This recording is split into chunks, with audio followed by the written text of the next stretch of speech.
Welcome back to New Mexico Now. My name is Dan, and you know, kids are often so full of energy, but these last few pandemic years have taken a toll on some of our youth. So how can you recognize if a child is burnt out or suffering something more serious like a mental health issue? Well, most think a student's access to mental health services in schools is critical. There's a disconnect because parents say only a fraction of schools provide any services at all. With nearly 2 decades of counseling experience, joining us to offer guidance and insight is Morgan Champion, School Counseling Services Lead from Pearson. Good morning, Morgan. How are you? I'm good. Where are we as a country today in this mental health crisis? The survey interviewed more than 3,000 parents on kids' well-being. What are some of the key findings? Sure. So it's very important that we remember that we were dealing with a mental health crisis prior to the pandemic, and the pandemic really exacerbated the challenges that our young people were already facing. One of the things that our Pearson Global Learner Survey told us is that parents really want schools to prioritize the mental health of their young people, and that's driving the decisions they're making about where they're enrolling their children. Nearly 2/3 of parents told us that they want their child exposed to mental health resources and awareness as early as elementary school. And 90% of parents are prioritizing where they enroll their children based on those mental health services that they're providing. So as a professional school counselor for Pearson and Connections Academy, this really tells me we're heading in the right direction.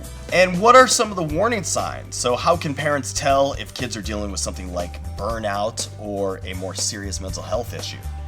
And then what can parents and schools do to help them? Absolutely. Well, being in tune with your child's moods, affect, and behavior is incredibly important when you're gauging if your child is dealing with something, like burnout or something more serious, like a mental health challenge. And so one thing you want to pay attention to are children's eating and sleeping habits, any changes in friend relationships, and if they're giving you any concerning comments such as feeling like they're a burden or potentially giving away possessions, you definitely want to seek mental health support as soon as possible.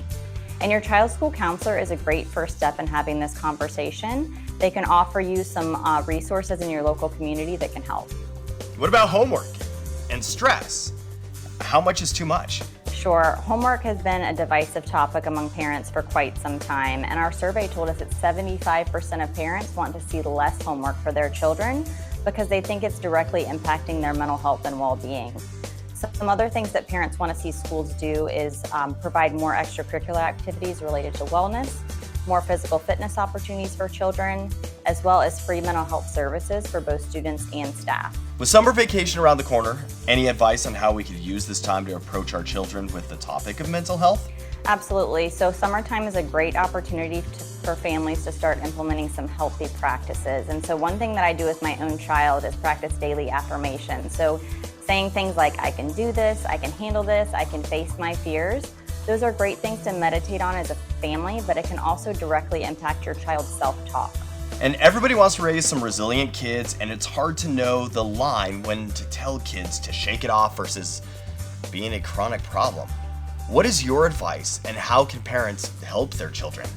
I always encourage parents to put themselves in their child's shoes. Even as adults, we face challenges where having a trusted advisor or someone who's validating our feelings can really help how we respond to a challenge. And children are naturally resilient, but making sure that we're in tune with our child to know if it's something more serious. You can visit websites like Mental Health America, where you can take free screening tools on behalf of your child to kind of gauge whether this is something more serious, and then be sure you're having regular conversations with your child. And if your child won't talk to you, make sure that you get them a trusted adult, such as a counselor or a family member that they can talk to. So how does technology play a role, both good and bad? Well, not all screen time is created equal, so if your child is watching something educational like an animal documentary, it's definitely not the same as scrolling through social media endlessly. So making sure that you set up some healthy boundaries with your family related to social media, making sure that you know who your child is interacting with, and just really making sure you know about your child's relationship with technology is incredibly important. So where can my viewers go for more information?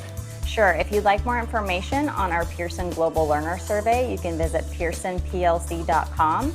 And if you'd like some tips and resources for your family, you can visit connectionsacademy.com/emotional fitness. Thanks for being with me, Morgan. Thank you for having me. And we'll be back with more all after this.